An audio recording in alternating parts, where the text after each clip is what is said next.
Homework 30, read pages 496 through 501 and do the examples. You will be turning these examples in. And even if you just copy the proofs for each one, I hope that you don't. I hope that you try to do them. But even if you just copy them down and turn them into me, that's fine. I just want you to do them. Why are we doing this a little bit differently? I'll explain. So the assignment, though, you do have other stuff to do. Page 501, section 8.2, and that's what this is. This is the section 8.2. Numbers 1 through 19 odd and number 43. 1 through 19 and number 43 are integrals of a certain kind. And that's really all I want to stress. The rest of the section goes into other ones that, as far as I'm concerned, are needlessly complicated. Like, it gets, as you'll see when you go to do these, they get needlessly complicated. But I want you to actually see them and know that by putting pen to paper and doing these, like the examples, when you encounter one of the ones that we're not covering in the wild, you'll remember, oh, that's right, there is a way of doing this. I didn't go into it, but I've seen it before, blah, blah, blah, blah. And on top of that, like, you may never encounter any of those in the wild. It's just, like, I don't think when I started looking at this section, I was like, I don't remember any of this. And, you know, again, I have a degree in math. So we're going to boil this down. Burn through the types that we're going to do. Again, this would be like numbers 1 through 19. And I'll just tell you, on a quiz, it's going to be one of the easy ones from 1 through 19. So the point of this is not to blow your mind with crazy stuff. And since we're going to just kind of burn through this, do a few examples, that gives me time to actually blow your mind. There's something that's really, really, really cool, and I'd rather talk about that than about this. So, without further ado, let's say we wanted to integrate this. And by the way, this section is called Trigonometric integrals. That's where you're taking the integral of some kind of trig function. This would not be too hard to do, right? If I give you that? No. Yeah. But what would you do if it were that?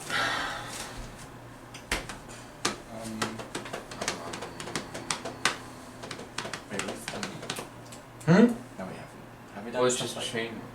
Wait, no, never mind. Wait. Yeah. Well, Yeah, it is, right? we do Because have- you have something inside of something, right? You have something inside of something. And so you could think, okay, use substitution. And so then you do this, but then you have this. And now your integrand turns into u cubed, but then the du and the dx, now you have a du over cosine x. Uh-oh. And you could do stuff. You could solve for x and do a bunch of stuff. And your life's going to get needlessly complicated. So there's a certain method for dealing with these types of integrals. And what we're going to do, I'm going to start this way and say this is the same thing as sine squared times sine, right? Sine squared is 1 minus cosine squared, right? Yeah. Because, right, cosine squared plus sine squared is 1. So bringing that guy over, we could rewrite this as 1 minus cosine squared times sine squared. And now, when we do a substitution, and here's the thing, this is a method I call odd man out. If you have an odd power, you could pull out one of them, leaving you an even power.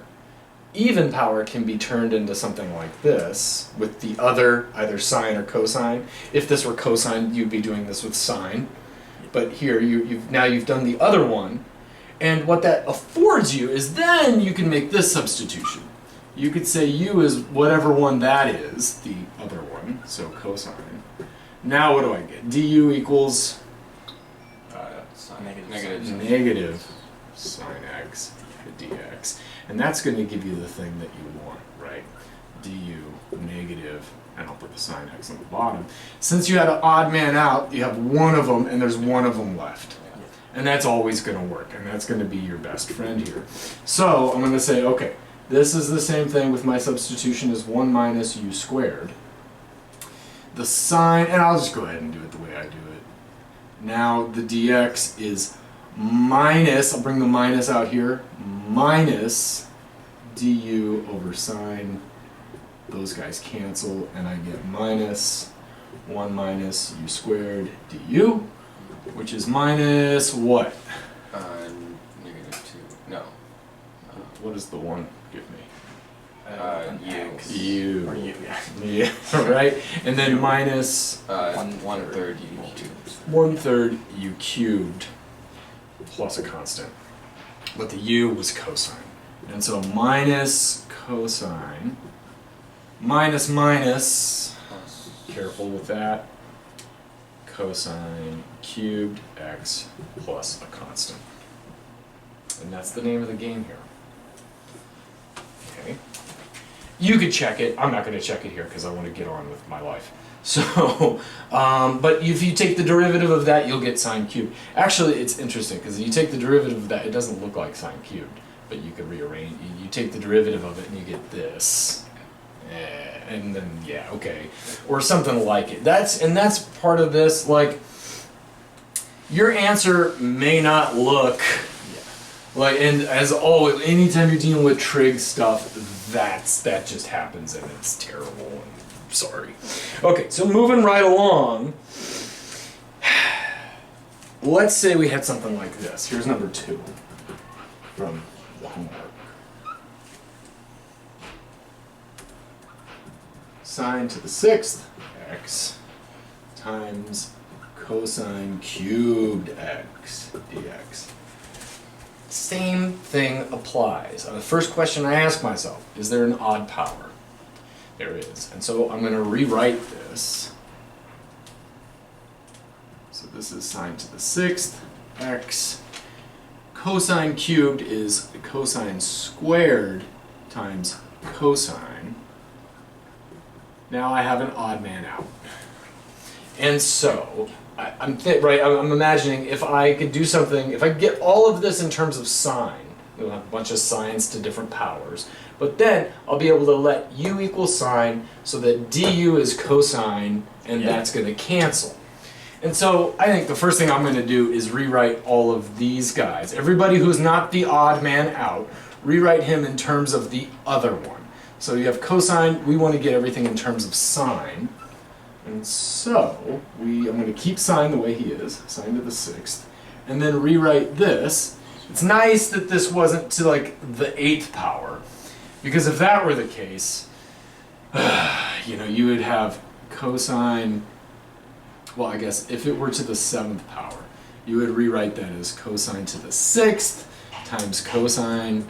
And now you'd have to figure out, okay, hold up, that's the same thing as cosine squared cubed. And so then you'd have 1 minus sine squared cubed, and your life is going to get really bad. And I'm sorry, there's no way around that. It's going to happen, and sorry, but this turns out to be easy. This is nice, because this is just 1 minus sine squared. Am I going too fast? Is everybody following me? Yes. Everything I just said? Okay. Okay, and so now we have the odd man out. I want to use the other one as my u substitution. So I'm going to say u is sine, which gives me du is what? Cosine dx. And I'm not going to do the because this is one of those cases where it's like that is right there. Yeah. I'll just replace all of that with du when I do this. And so, okay.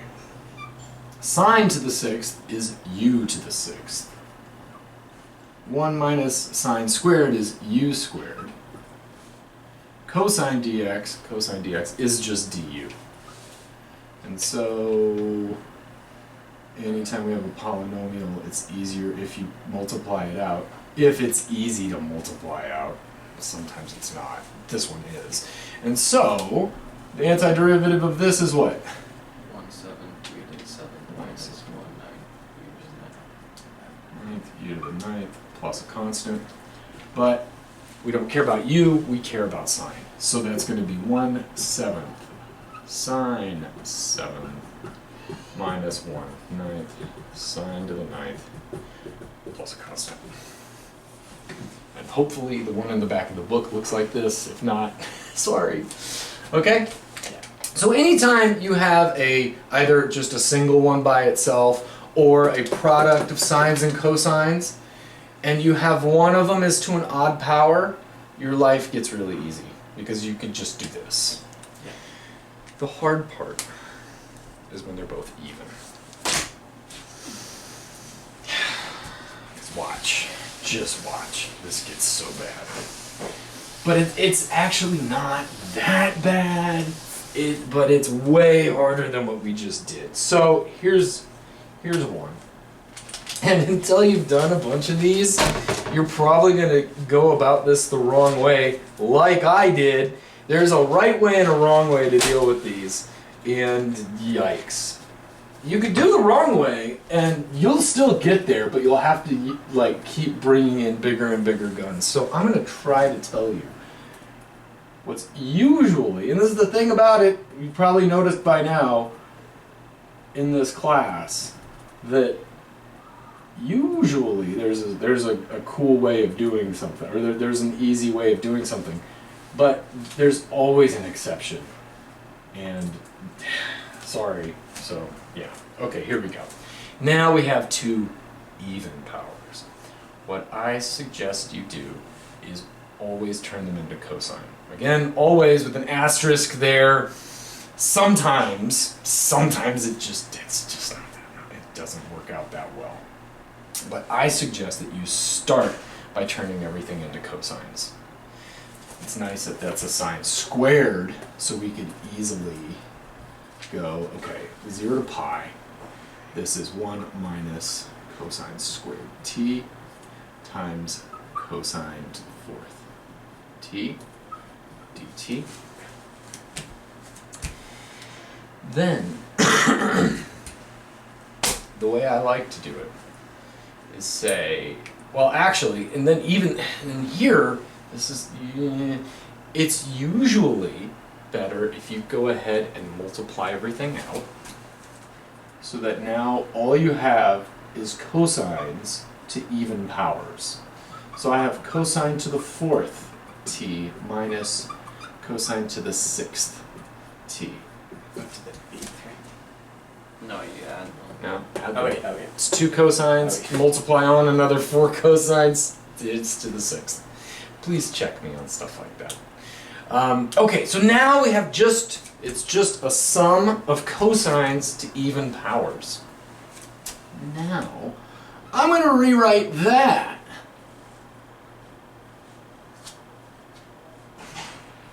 as cosine squareds minus some kind of cosine squared, like this. Now, what power do I need to raise this to make that equal to 4? 2. What power do I need to raise that to in order to make it? It's 3. Oh, now I have an odd. Now, remember last year, I told you that there is an identity that you want to memorize. Because it will be your best friend when you do something called integration. And I told you it was this one. Oh, yeah. Cosine 2t. Now, and I told you to memorize it that way, and then when I started doing these, I was like, why did I tell you to do that? Because it's actually easier if you memorize it this way. So, sorry. So, and as you could see, if you tried to squaring this out, it's easier if you've pulled out the half. Okay, so that's what we're gonna do. We're gonna use this to give us that. Now, it's gonna get so ugly.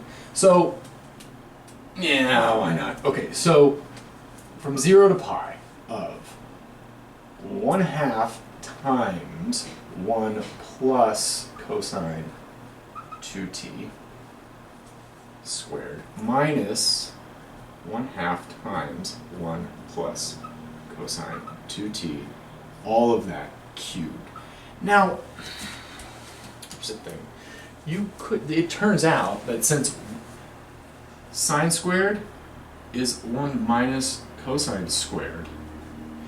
And cosine is 1/2 plus 1/2 cosine 2t, right? I just use that identity in there.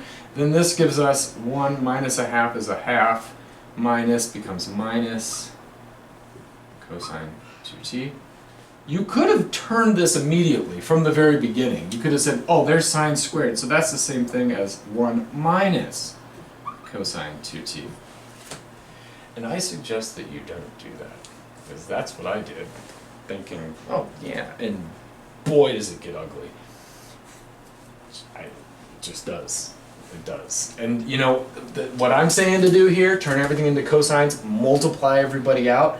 There's kind of a reason for that. One reason why it's nice is because every one of these is going to be a plus. And when you square out something with a plus, you don't have to worry about it. Ditto here, we're about to cube something. Oops. Whew. We're about to cube something. It's easier to cube something if it's a plus right there. That's one of the reasons. Another reason is, well, it's just trust me. Like, this is probably the most straightforward way of doing it. So, okay, here we go. We have to square, I did the thing. We have to square both of these things, right? Yeah, I'm gonna do it right here. 0 up to pi. Now, when I square that, I get a quarter. When I square that, I get 1 plus 2 cosine 2t plus cosine squared 2t, okay, minus, and I'm going to go ahead and do this thing right here, okay? Everybody cool with that? Yes. Okay. That's going to be, cube that is the same as 1/8 times whatever this stuff is cubed. Yeah. See what I mean? Like, oh, this is just such a pain, right? And so, okay, we'll get there. Let's just do this guy first. So that's a quarter times the integral of 1 plus 2 cosine 2t cosine 2t, so that's the same as 1/2 times 1 plus cosine. Now instead of 2t, we got to double that, it's 4t. Right? Yeah. Yeah, okay. So that's the same thing as 1/2. And this is where it's kind of nice to go ahead and, because now everything is nice and linear, I could just do each of these in succession. Minus 1/8 times the integral of the other stuff cubed. Just want to keep track of that.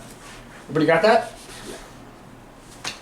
What a pain. Okay, so now let's just do this one first. And actually, 1/2 and 1, that's 3 halves. So let's just do it that way. Plus 3 halves. Okay, so that's a quarter times. It's the antiderivative of 3 halves with dt. Just t. 3 halves t. Yeah. Okay. This is another reason why I want to get everything in terms of cosines. One, you have that cool thing. Now, if every term you have is a cosine, you don't have to worry about the, oh, but negative this and that. It's just the antiderivative of cosine is sine. Right? And so this must have been sine 2t, but then the 2 would have to come down into the denominator, right? Yeah. So that would kill that 2, right? Yeah. Okay. So this is what I'm getting at. So watch this. Cosine mt dt. You could do a u substitution, right? Or you could just say, well, hold up. I know it has to be sine mt. And if that m doesn't occur there, it would have to come down, right? Yeah. Because It's kind of like the same thing as if you have e to the 2x dx. You know it's e to the 2x, but then the 2 would have come out, so you would had to have divided by it, right? Same kind of thing here, and I'm just going to do that from now on. Okay? We don't need to write the u substitution and all that. Like this is good enough. Okay? So the 1/2 now. Okay, it would have been a sine 4t, but I'd need a 4 in the denominator. So 1/8. So 1/8, and then check it, right? Take the derivative of this, it goes to cosine. The 4 would come out, we'd have 4 over 8, which reduces down to 1/2, yeah? Okay, cool. Okay, so that's all of that, and they're evaluated from 0 and pi. Okay. Okay, get ready, because here's an 1/8, and then we have that. So I'm going to go ahead and just give myself some room here and say this thing is minus 1/8 times the integral of. This was 1 plus cosine 2t. 1 plus, it's 1/2 1 plus No, but cos. you Oh, turned the oh, 1/2 to the 1/8 already. oh, thank you, thank you, thank you, thank you. So it's just, yeah, thank you. Oh, sorry. I should have just written it in here. Cosine 2t. And that guy gets cubed. Yeah. Now, cool thing, we're cubing a binomial. So I know it goes 1, 3, 3, 1. Yeah. And then the first thing is square. The first thing is to the third power. The other thing comes up powers. So it's no cosines, 1 cosine, a cosine squared, and then a cosine cubed. Oh man. Okay. So it's 1 plus 3 cosine 2t plus 3 cosine squared 2t plus cosine cubed 2t. Nice thing. That's an odd power. That'll be easier to deal with. Yeah. And so I'm going to integrate each one of these like that. Everybody buy that? Yes. That's all times minus 1/8. Oh boy, what a pain, right? That's just a huge, and this is what I'm saying, like, they get so ridiculously complicated. You need to see them, and we need to do some, but this is not the point. I don't care. Like, okay, so, negative 1/8. Now let's do each one of these. 1 dt is just t. Yeah. The cosine 2t, there's a 3, okay, so then it would have been sine 2t, but the 2 would come down in the denominator, and the 3 would be sticking around. Cosine squared, okay, so this is 3 times 1/2 plus 1/2 cosine 4t. So that's 3, and then we have the 1/2 t. The 4 comes into the denominator to make it an 1/8 sine 4t. Check it. Is the derivative of that? Yeah. So then we get 3/2 t plus 3/8 sine 4t. Okay. Plus 3/8 t plus 3/2 t is 3/8 sine 4t. I never do it this way. I always do it one line under another line because of this. Okay, so there's that part. Now, the easy part is the integral of cosine cubed of stuff. We'll say is the same thing as the integral of cosine squared times cosine 2t. And so we're going to change this guy into a 1 minus sine 2t, sine squared 2t, and then we have our cosine 2t. Now we let u equal sine 2t, so that du equals 2 cosine 2t, right? Oh. Yeah. It's just, it never ends, right? Okay, don't forget, it's a 2t, so the 2 has to come out. Oh man, okay. So then my dt is du over 2 cosine. So this is the integral of 1 minus u squared. The cosine's on top. dt is now du over 2 cosine. So that brings a 2 out. Okay? So again, I'm running out of room here. So that's 1/2 1 minus u squared. Oh, man. Okay. Choose 1/2 U. u minus 1/3 u cubed, which is 1/2 u minus 1/6.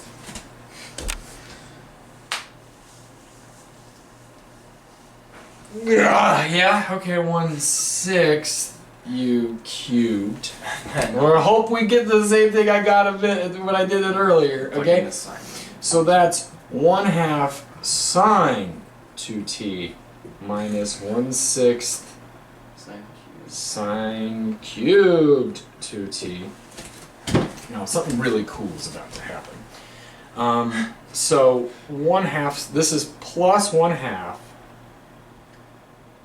sine 2t minus 1/6 sine cubed 2t, and then we take that and evaluate all of it at pi and down at 0. Now here's the really cool thing. Watch what happens when I do that. I'm going to do it with this part first. It's this minus 1/8 of all of this stuff. Plug in the pi. What happens? Plug in the pi, you get 1/4 3/2 pi. Sine of 2 pi, 0. Sine of 4 pi, 0. Nice. Okay. Minus 1/8. Plug it in here. We have pi. And 0. 0. Plus 3/2 pi. 0, 0, 0. Nice. Minus. Now we're going to plug in a 0, and you get 0, 0, 0. 0, 0, 0, 0, 0, 0. Nice. That's actually not that bad. Okay, so that's 3/8 pi. Okay, hold up. Pi and 3/2 pi is the same thing as 5/2 pi? Okay, so minus 1/8 times 5/2 pi. So 5/16 or... Yeah, so let's see. That's 16ths. That's minus 5/16 pi. 6/16. And 6/16 pi. Pi over 16. And that's what I got. And that's what Wolfram Alpha confirmed that it was. Whoa, man, those are rough. Okay, I can guarantee you that on a quiz, I will not give you one of those. We need like 10 pages. It's ridiculous, right? And this is why, and then it just gets even more complicated with the other stuff when you do secants and tangents. Yeah, right? And so, I didn't assign any secants and tangents, at least not that I know of. There might be a tangent in somewhere, but there might be a better way of dealing with it. But, okay, so, but the point of this is not to do really, can I erase the red? Yeah. You guys got all that? Okay. The point is not to do, but you do need to see it, so that if for whatever reason you're going down a dark alley, some guy puts a gun to your head and says, figure out this integral, you could do it. Because that's it could happen. He has crazier things have happened. He has a couple hours. Well, yeah, I mean, of course he's going to give you time to do it. Okay, now here's another thing that you're going to encounter. This is number 6. And you have the integral of sine cubed of root x over root x. Well, do you see stuff inside of stuff? Yeah. Maybe we'll just let the inside stuff be the bu. Oops. Okay, so that dx is 1 over 2 root x dx. So the du. Thank you. So that we get 2 root x du is dx. And now that'll be nice, because now we'll have sine cubed u over root x times 2 root x du. those guys cancel, and we get 2, pulling that constant out. Sine cubed u du, which is an odd, you could do odd man out, right? Yeah. And so you write that as that, like that, and you continue on, right? The idea is take something you haven't seen before, turn it into something you've seen before, okay? And if you really want to know, it's minus, this works out to minus 2 cosine root x plus 2/3 cosine cubed Okay. root x. And then yeah, you'll have to resubstitute your u and all of that stuff back at the end. But this is what you should get. And if you put that into Wolfram Alpha, it does not look like this at all, but it's equivalent. If you put that into Wolfram Alpha and take the derivative. Do what now? But then And then you do that, and then it looks nothing like that. I did that. I was like, oh, well, I'll just put this in the Wolfram Alpha and take its derivative, and it looks nothing like that. And so you scroll down, and it says alternate forms, and finally, it gives you that. And you're like, aha, yeah, you. And so yeah, this is just, again, this gets needlessly complicated. One other type I want to talk about before we do something that's really cool is this. We have cosine squared x sine 2x dx.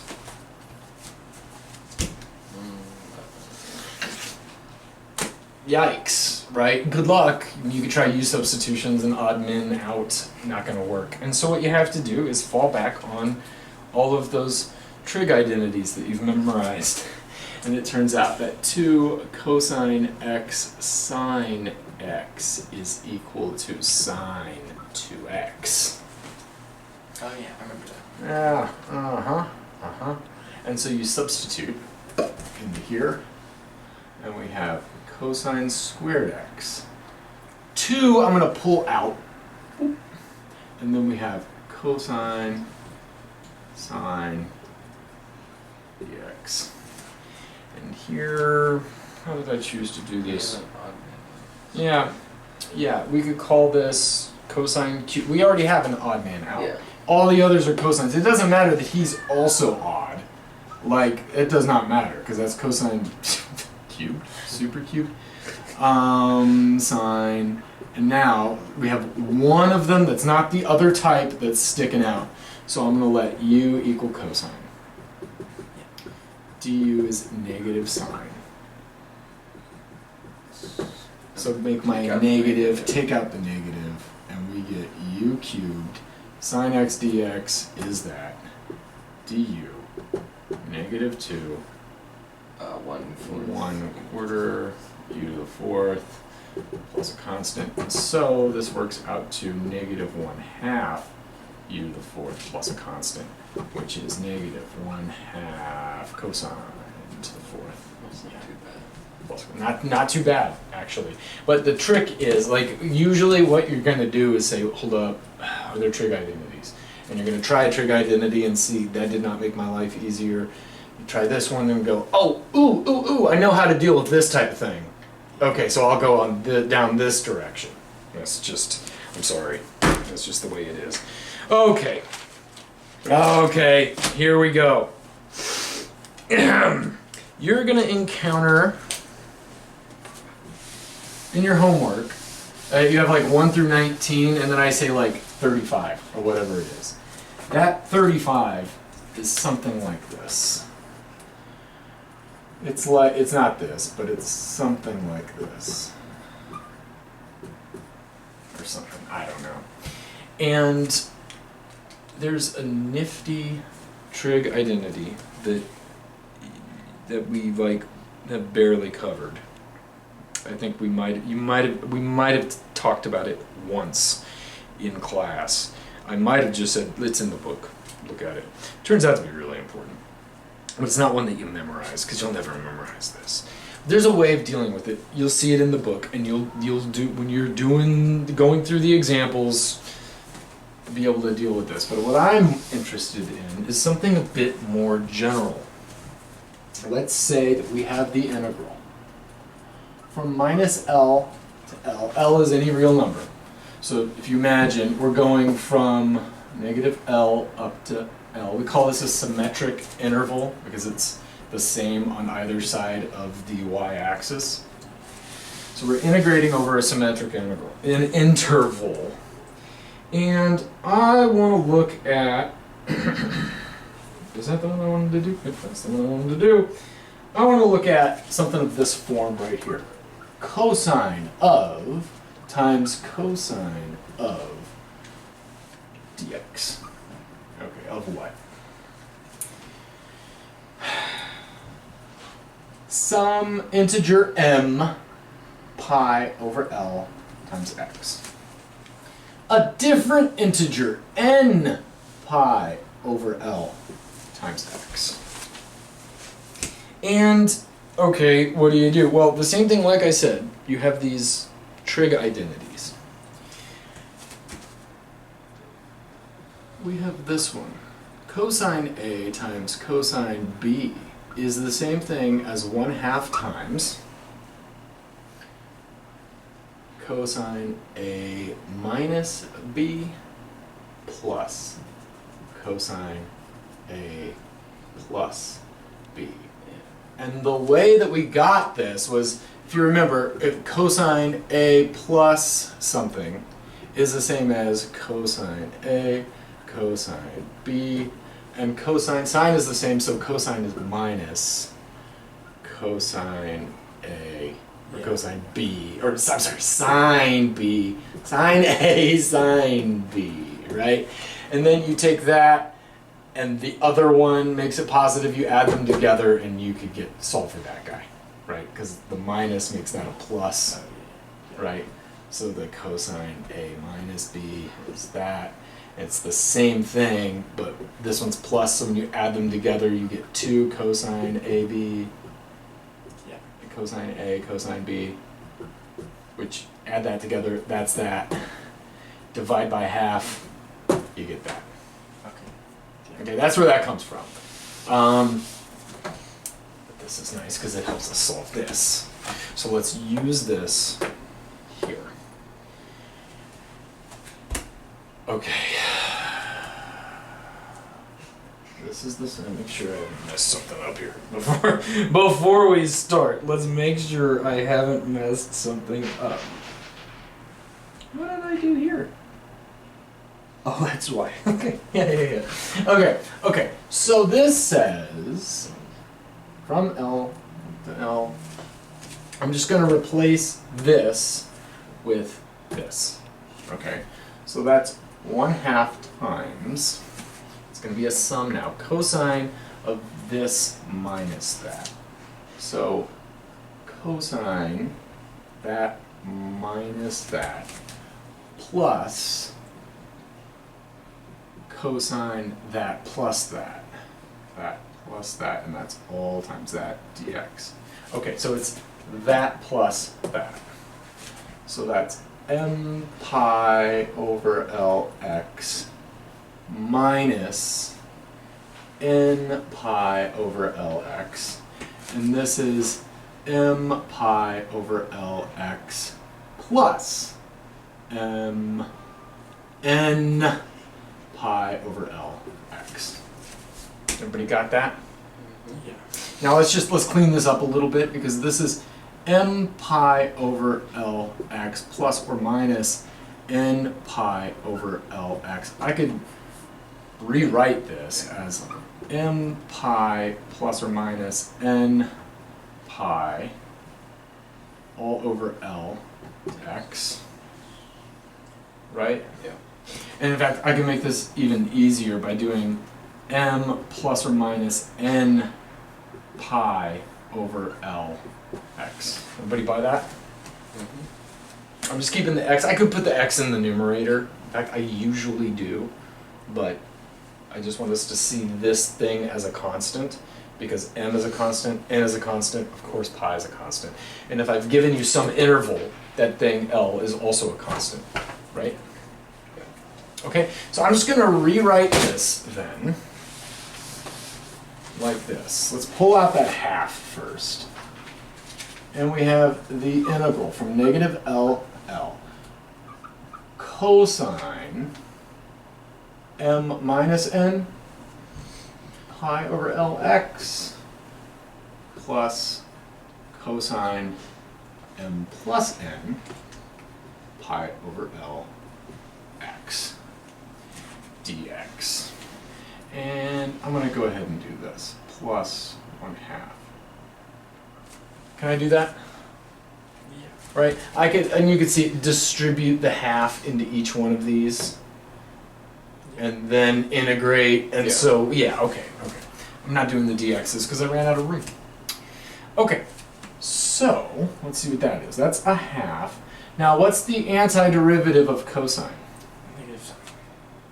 Oh no, sign. Sine, okay? So, hold up. So it's going to be sine of stuff, Oh no. Yeah. m minus n pi Lx. But then, whatever I have, I would have to divide by this. Or put it as 1 over. So I could put it as L over m minus n pi, like that. Right? Now let's just double check that. Take the derivative of this function. Sine goes to cosine. M minus n pi Lx. Multiply by the derivative of the inside stuff. That's just some constant times x. Take the derivative of that. It's just the constant, right? So that constant comes out. We have to multiply by the derivative of that stuff, which is just m minus n pi over L. But what did we have up front? L over m minus n times pi. That's why I did that, so that that cancels that cancels that, and that cancels that, and we're left with the thing that we have. Yeah. Everybody buy it? Okay. Yeah. Looks good? Okay, ready? Now let's do the next one. Plus, and we're evaluating this guy up at L and down at negative L. Okay? 1/2 times. Now the antiderivative of this is exactly the same. We're going to say it turned into cosine, so it must have been sine of m plus n pi over Lx. Then we'd have to divide by that, so the L goes in the numerator. M plus n pi. Have to do it up at L and down at negative L. Okay. So now we just plug them Just plug them in. Now watch what happens when we do that.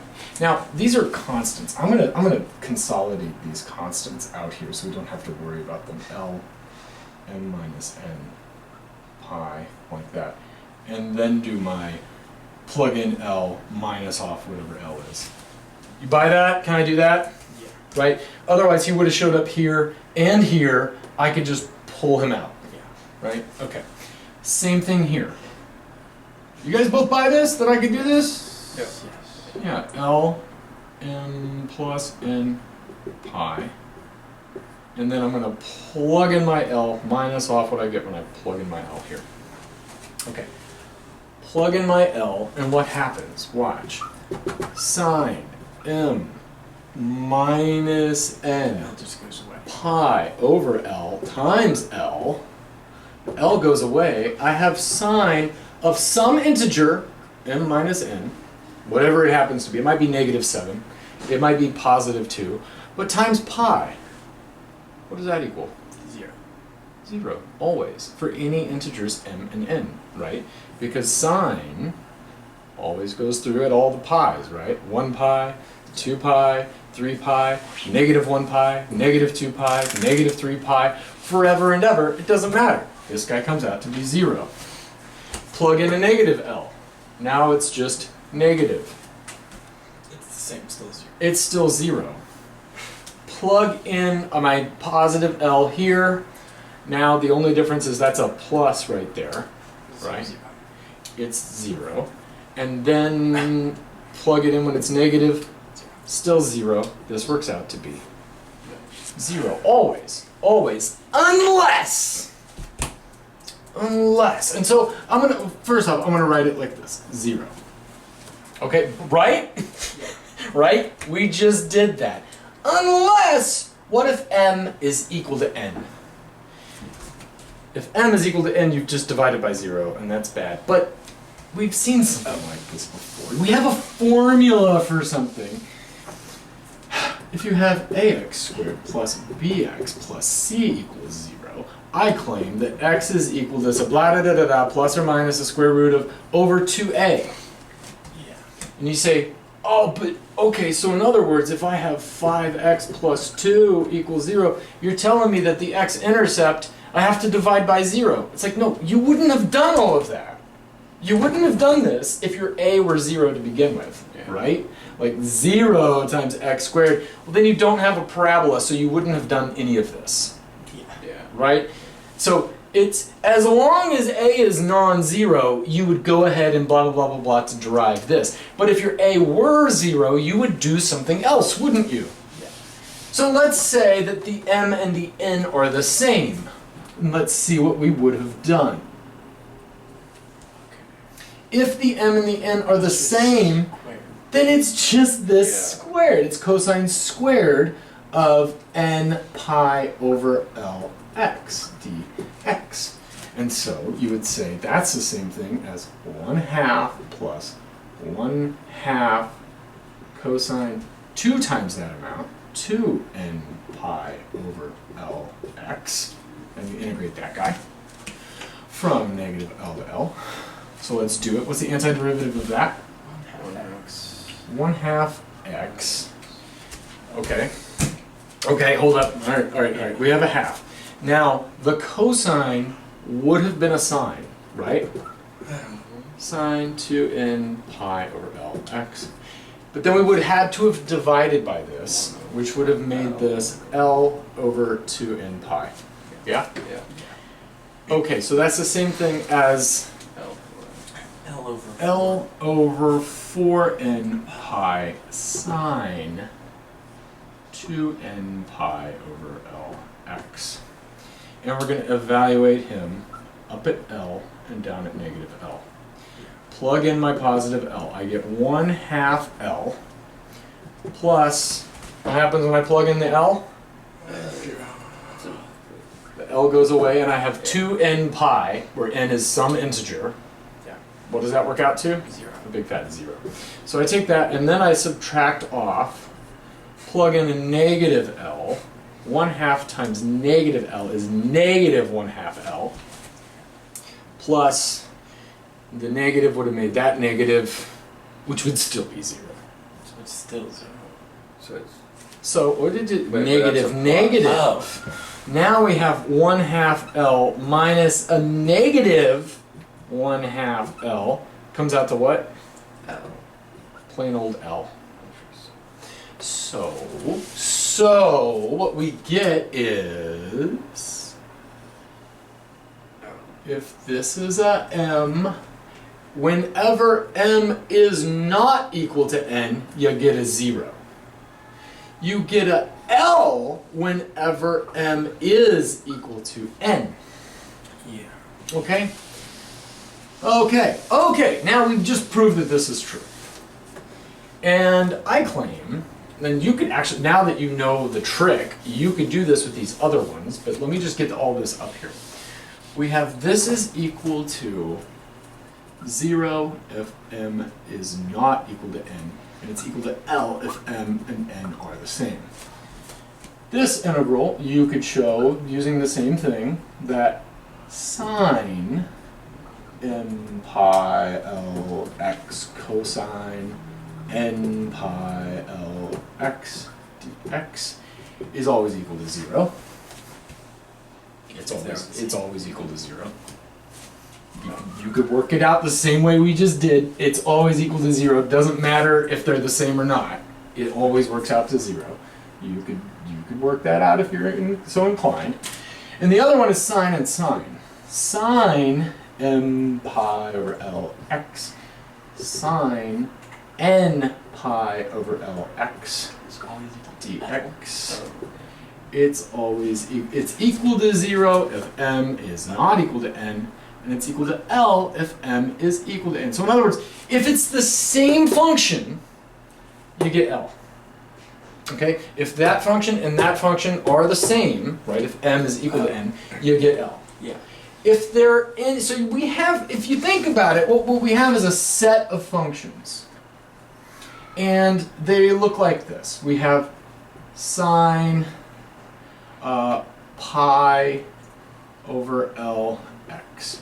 We have cosine pi over Lx.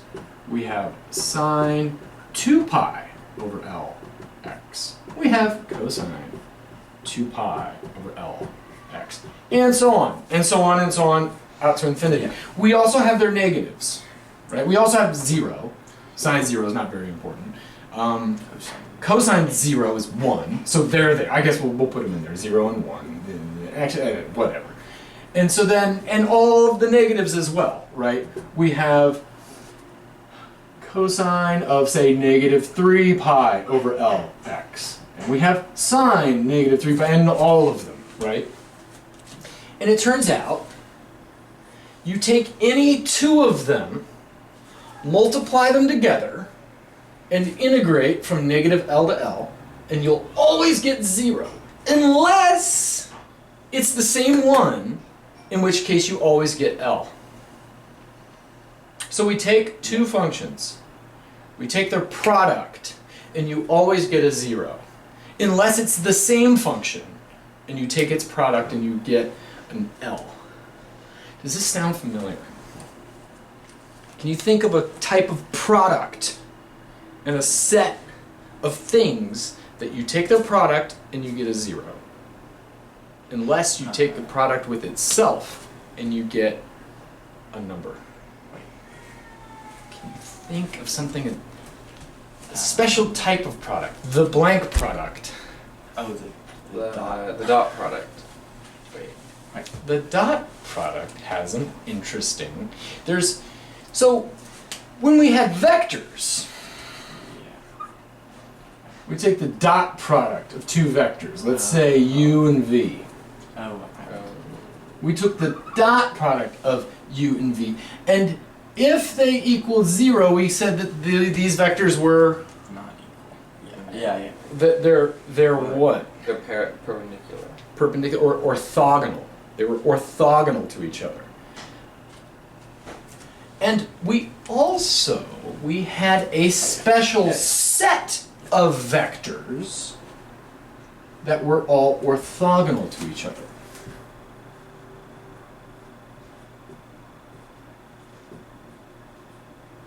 You take any two of those vectors and you dot them with each other and you get 0, unless you do it with itself and you get, what do you get if you dot one of these with itself?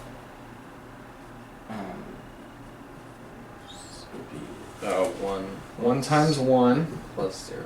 plus 0 times 0 equals 1. yeah. Wait. So if I did this, then that would change to 1, wouldn't it? And So we have a set of vectors that are all orthogonal. We could also do it like this. We have a set of vectors.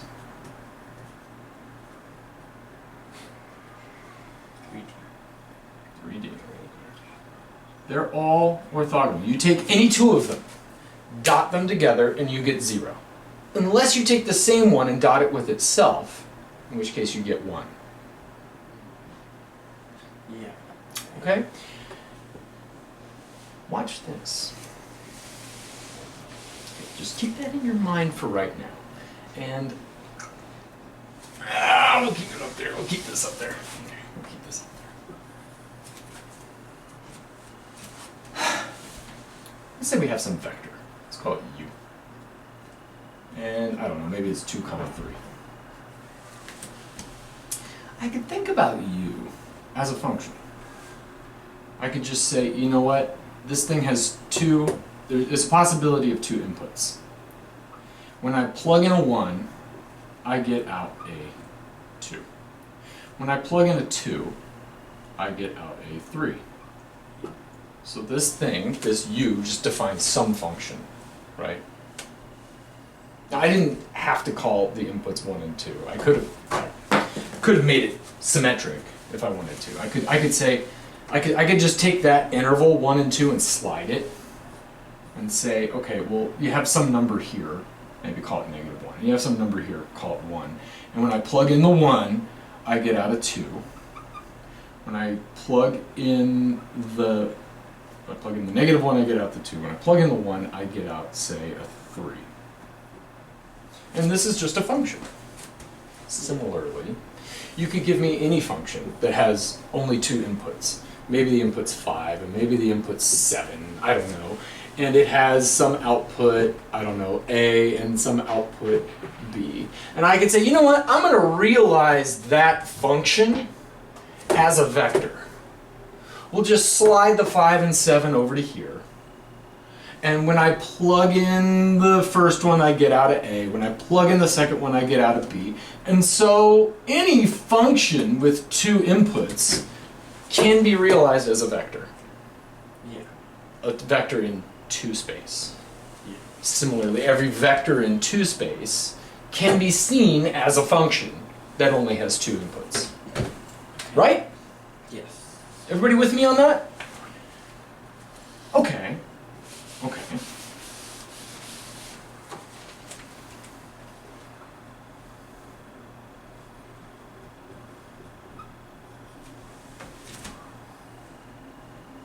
That vector can be seen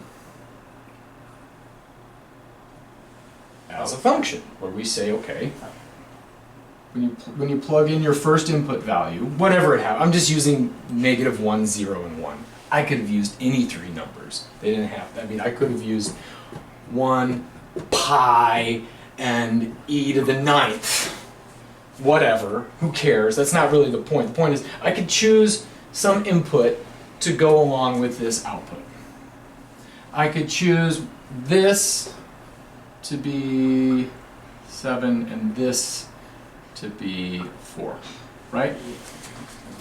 In other words, you give me a vector and I could say, well, there's some function f, which when it has 3 inputs, and when you plug in the first input, you get out a 2. You plug in the second input, you get out a 7. When you plug in a 1, you get out a 4.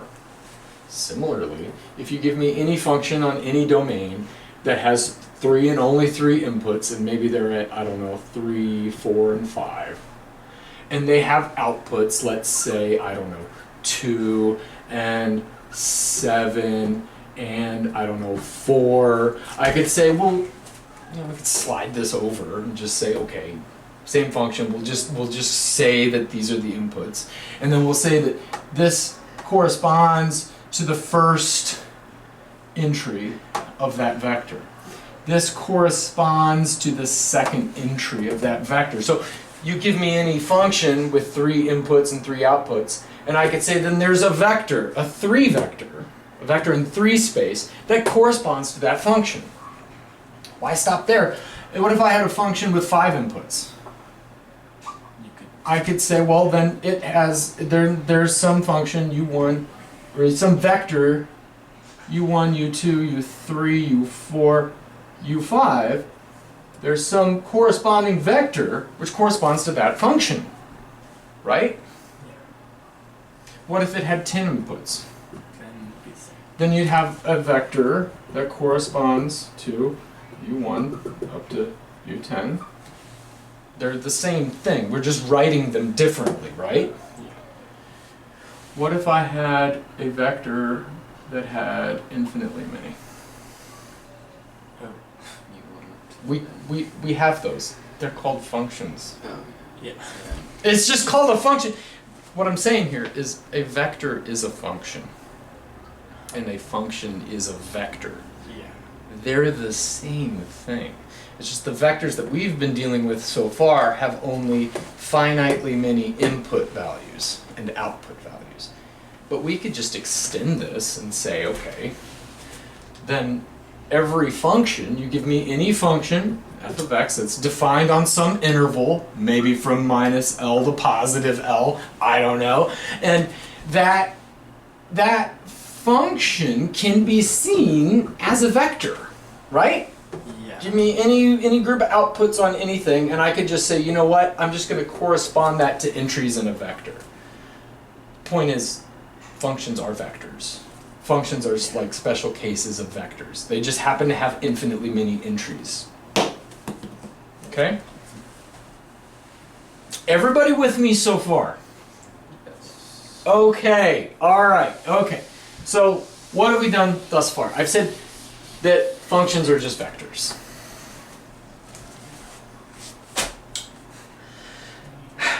Vectors are just functions. Now, talked earlier about these special vectors that were orthogonal to each other. And when we first talked about these vectors,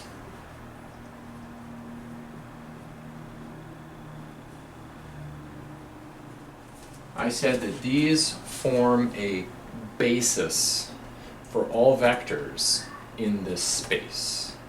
And what that means is that you give me any vector in 3 space, say v1, v2, and v3.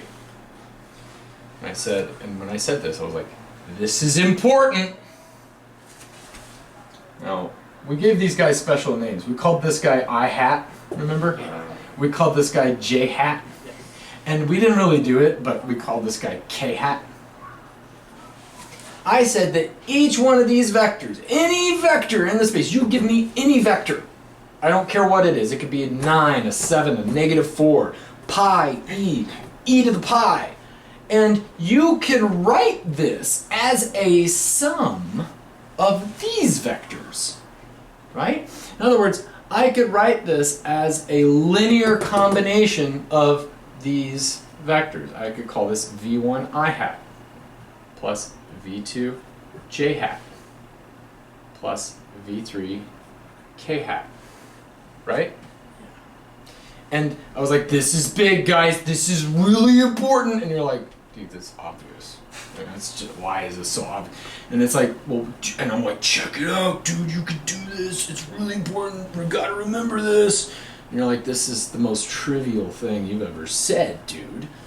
And it is when you're talking about finite vectors.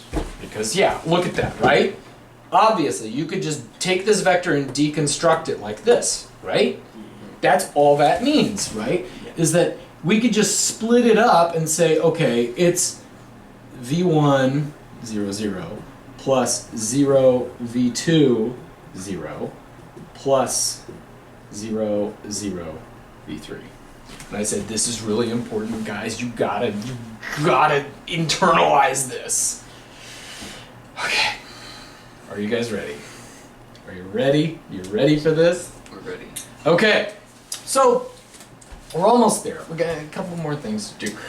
One of the reasons why this is so important is that if we don't know what the vector is, it's nonetheless true. Because, like I said, every vector can be written in this form.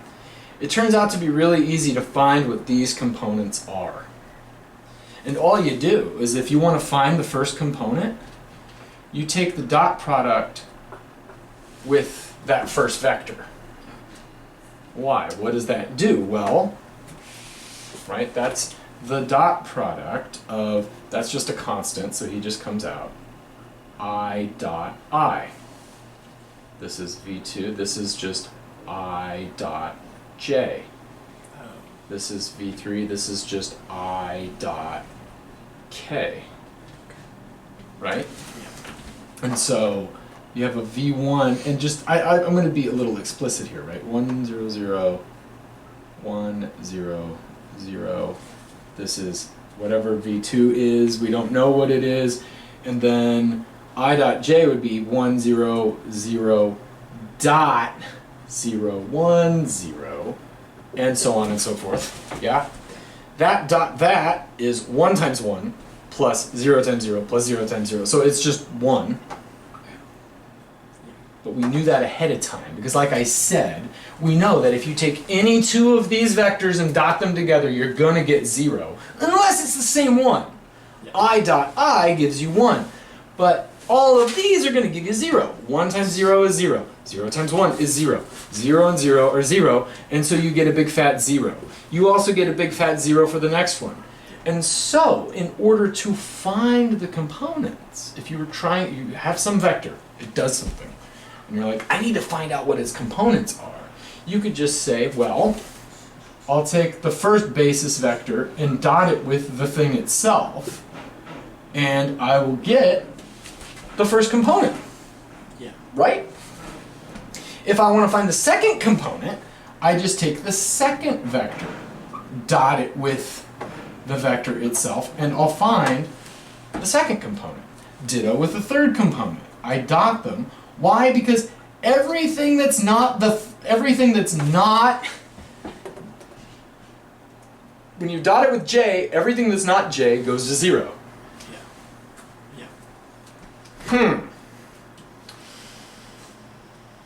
What's a dot product? Remember when we took a dot product? Let's say we have U dot V. What did we do? Well, you take U1 times V1, and then you add that to U2 times V2. Then you add that to, and so on and so forth, all the way up to UN times Vn, and you add them all together, right? Yeah. Right? That's what a dot product is? Mm-hmm. What's this? You take some function, multiply it by some other function. And what does this mean? Well, if you remember, what we've done here is, this is a Riemann sum, right? F of x1 times g of x1 plus f of x2 times g of x2, and so on, all the way up to f of xn g of xn. The only thing is, if you just do that with arbitrary functions, it's going to blow up, right? Yeah. So you have to multiply it by something that goes to 0, and what you do is you just take whatever the length is and divide it out and blah, blah, blah. But that's what this is, the infinite dimensional analog of this. When your vectors have finitely many entries, you just do this. But when your vectors have infinitely many entries, you can't add up infinitely many things, but we can, can't we? Yeah. We can. We just take the integral. And so, this is why I said this thing, this dot product, is a special case of what we call an inner product. Dot product is an inner product. It takes two vectors and gives you back a scalar. This takes two vectors and gives you back a scalar. Yeah. This is an inner product. And what's really cool about this now, are you ready to get your minds blown? Are you ready? Here we go. It turns out, I want to say every function. Of course there are exceptions to this, right? And we said this like with Taylor series and stuff like that. It's like every function that you care about, this works for. What I'm about to do, it actually works for even more types of things than even Taylor series. The functions can be even crazier. So it works for like I already said, everything you've ever seen or care about works with Taylor series. What I'm about to write up works for things that are even crazier than Taylor series. In fact, the functions that for which this thing works, they could be discontinuous even. They could have discontinuities. Like your function f might look like this. In fact, it can have infinitely many discontinuities. Really, the only thing is and it can, in certain cases, it could even be unbounded in certain cases. It might blow up and you're still good. So we're talking about a much broader class of functions for which this works. So just real quick, you take any vector in space, and it can be written as a linear combination of its basis vectors, right? 3 times k hat, say, if we're in 3 space. And so we say that those vectors form a basis for the space of these vectors. You take any vector in the space and you could write it as a linear combination of the basis vectors. Turns out you take these things are basis vectors. That is cosine 3 pi over Lx, sine 3 pi over Lx, cosine 4 pi over Lx, and so on in both directions, all the negatives as well. These form a basis for functions. And therefore, every function can be written as a linear combination of these functions, these basis vectors. A1 cosine 1 pi over Lx plus B1 sine pi over Lx plus A2 cosine 2 pi over Lx plus B2 sine 2 pi over Lx, and so on, and back all the way. Every function, and so let me kind of get this in general. You take, and I say every function, there are some really exotic kinds that don't work, but even discontinuous functions defined on this interval, and that could be arbitrarily large. You could be talking about the interval from negative a googol up to a googol. This still works, okay? And what we get is something like this. We have some an cosine n pi Lx plus b in some constant sine n pi Lx, and so forth. And the way that you find each of these is like this. You take its dot product. It's not its dot, it's inner product. You say, okay, so what I'm going to do, let's say I want to find the nth one here. What I'm going to do is take this function and multiply it by this basis vector right here. Fx times cosine n pi over Lx. I do that over here, and every one of these guys gets multiplied by this guy right here. Yeah. Right? And so, if I did that, this would be, right? Right? Yeah. So, they get the cosine, this then gets multiplied by the cosine n pi over Lx. The sine gets multiplied by cosine n pi over Lx. The cosine gets multiplied by cosine n pi over Lx. And so on and so forth and so on and so forth. And they all go to 0. And then when I integrate them from negative L to L, Except for one. that one goes to 0. That one goes to 0. That one, because the 2 and the n aren't the same, goes to 0. That one, because it's a sine and the that, goes to 0. The only one that remains is the one that's the same, right? It just equals 1. And so from negative L to L, and I divide by my L. And what we end up with is cosine n pi over Lx times cosine n pi over Lx. It had some coefficient. It must have been the nth one. dx. All of those others go to 0. All of these back here go to 0. And what we're left with is an over L times the integral of this thing, which goes to 1, or I'm sorry, which goes to L, right? And then divide by the L, it goes away, and you get the nth one. And very much like how we did a Taylor series, you find the nth one, and you could find a formula for it. Right? That's how we did Taylor series. The only way, with a Taylor series, we took derivatives and then found a pattern in the derivatives. Here, we're taking an integral and we're going to find a pattern in the integral. And so, it turns out, and like I said, this, for the Taylor series to work, let me go ahead and do this.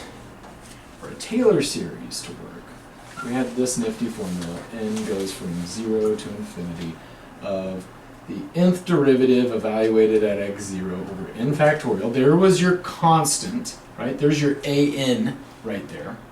That's how you found the coefficient, right?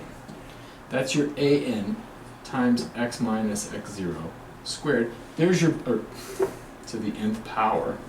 So there's your basis. This is these are your basis functions here, right? These are your I hat and your j hat and your k hat. N goes to 0 up to infinity of, and there's your constant. The way that we found that constant, does that make sense, right? The way we found that constant was by doing this, okay? And what I'm saying, but it had to be a special function, right? It had to be the case that the nth derivative of this guy at this, or whatever, had to be continuous, right? In order for this thing to converge to the actual function, right? Remember, we have the function minus its Taylor approximation. In order for this to be the case, for you to be able to get it as close as you possibly want, these need to be continuous. As long as it's continuous, you get the convergence. Here, for functions defined on any given interval,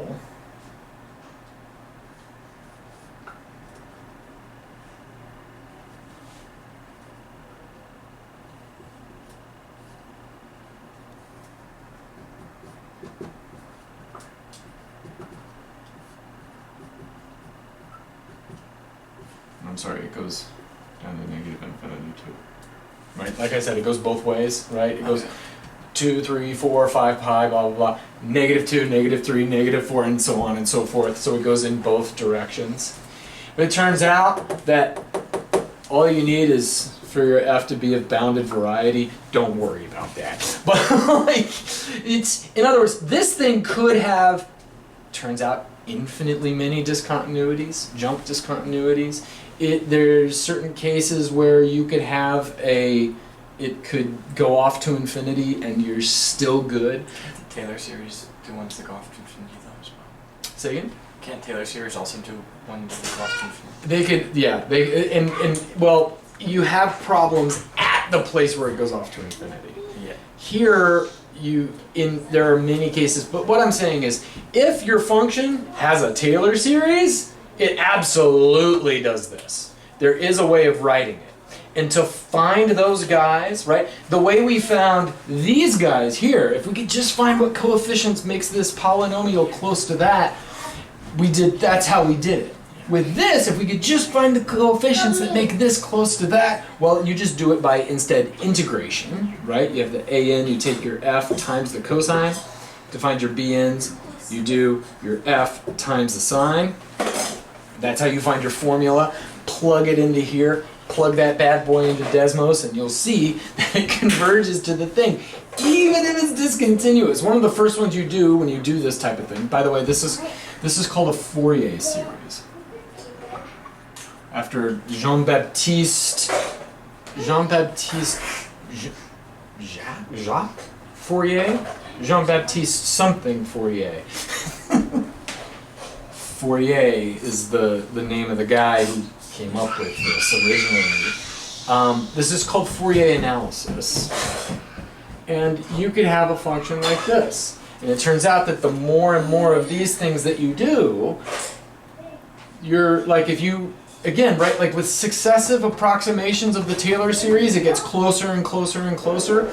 With this, if you use the first one, it kind of does this type of thing.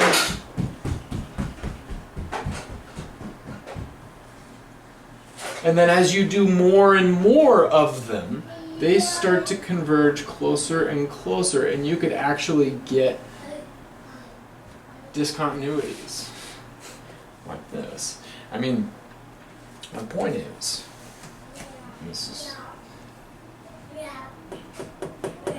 every one of these things is a wave of some sort, right? Yeah. And if I were to, say, be on an interval from 0 to 1, or I guess from -1/2 up to 1/2, or no, to 1, I'm sorry. So let's say from 0 to 1, so that my L is 1. And 1 could be, you know, like 1 hour, 1 second, 1 minute, whatever. If we say it's 1 second, and N is 440, then this thing goes back and forth 440 times. Or if it's a second, it would be 440 hertz, right? So each one of these is a frequency.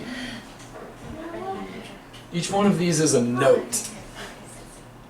So every function that you've ever cared about is a sum of notes. Every function you ever care about is music.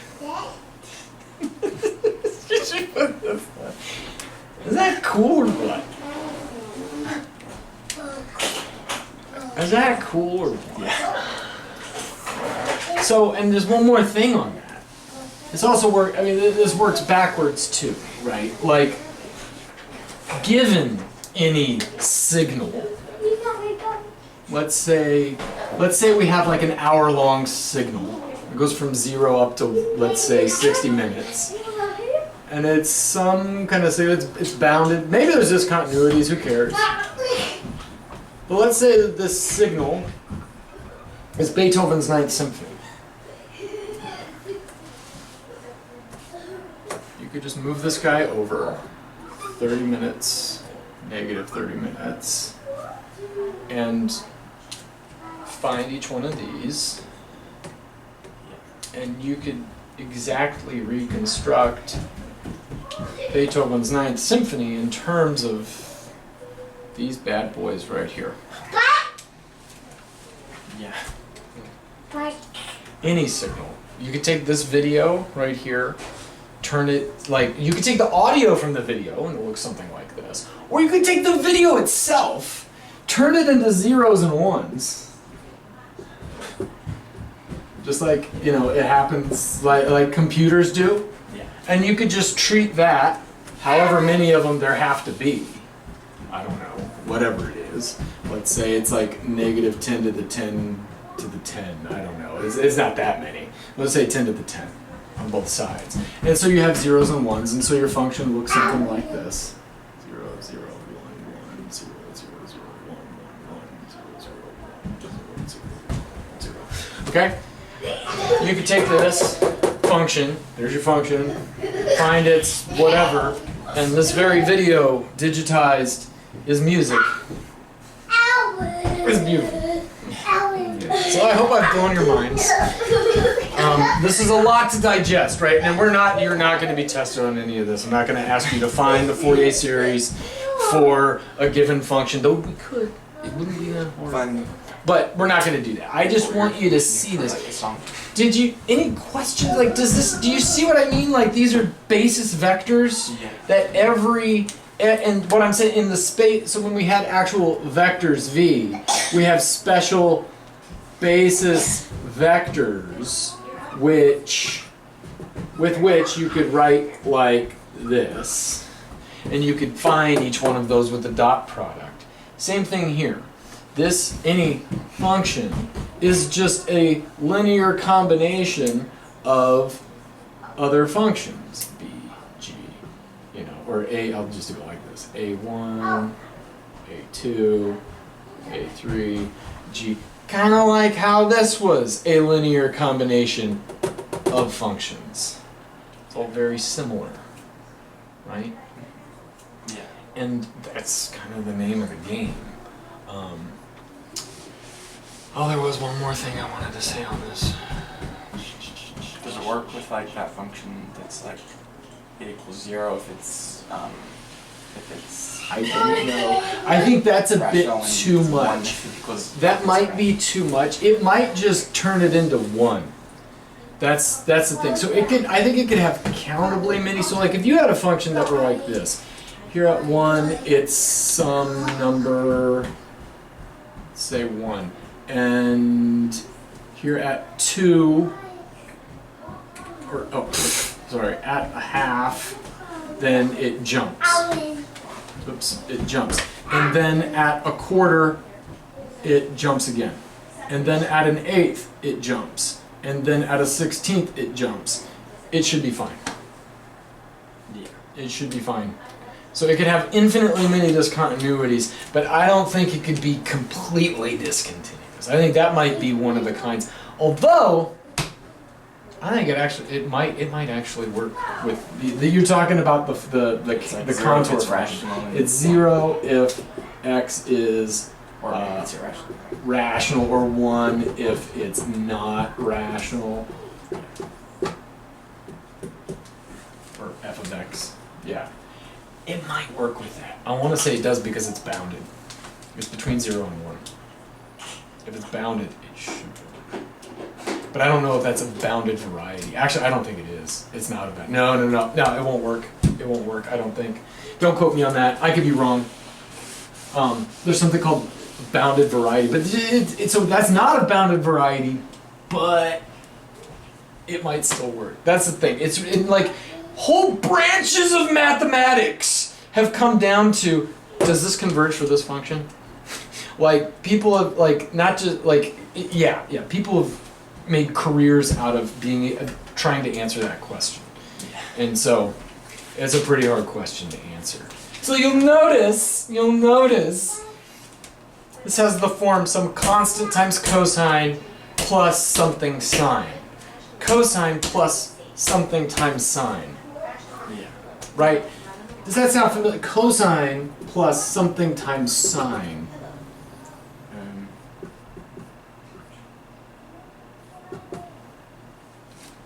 If that something happens to be an I, then this is e to the I. Yeah. It turns out there's a way of rewriting this so that you get n goes from negative infinity up to infinity of these get condensed into a new constant, e to the I times n pi over L x. So every function that you care about, and even kinds that you've never seen before, kinds that you've never could even imagine at this point in your mathematical career, types of functions that you can't even begin to describe, can be written as a sum of e's. It's always It's always e. and pi with that. Yeah. Yeah, e and I. And pi! Oh yeah, they all appear in there. Yeah, it's there too. Yep. And so yeah, if you're interested, you want to look stuff up. This is called a Fourier series. There's Fourier analysis. That's where you take a function and break it into this. Fourier synthesis is when you start with these and create a function. In fact, that's how synthesizers work. So like you have a synthesizer and you select, cello, and then you press the thing, it's like, hey, it sounds kind of like a cello. Well, what they did is they took a signal of a cello, broke it into these, found what those were, and then said, oh, well, okay, now we'll do the synthesis by telling my computer to use these, the cello coefficients. Use the cello coefficients to make a cello signal. And that's Fourier synthesis. So, mind's blown? Yes. Good! Excellent.